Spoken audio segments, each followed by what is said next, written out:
شروع اللہ کا نام لے کر جو بڑا مہربان نہایت رحم والا ہے۔ الف لام میم۔ اس میں کچھ شک نہیں کہ اس کتاب کا نازل کیا جانا تمام جہانوں کے پروردگار کی طرف سے ہے۔ کیا یہ لوگ یہ کہتے ہیں کہ پیغمبر نے اس کو از خود بنا لیا ہے؟ نہیں، بلکہ وہ تمہارے پروردگار کی طرف سے برحق ہے، تاکہ تم ان لوگوں کو ہدایت کرو جن کے پاس تم سے پہلے کوئی ہدایت کرنے والا نہیں آیا، تاکہ یہ رستے پر چلیں۔ اللہ ہی تو ہے جس نے آسمانوں اور زمین کو اور جو چیزیں ان دونوں میں ہیں سب کو 6 دن میں پیدا کیا، پھر عرش پر جلوہ افروز ہوا۔ اس کے سوا تمہارا نہ کوئی دوست ہے اور نہ سفارش کرنے والا۔ کیا تم نصیحت حاصل نہیں کرتے؟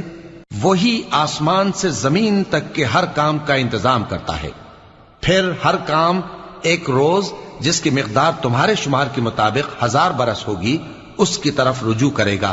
اسی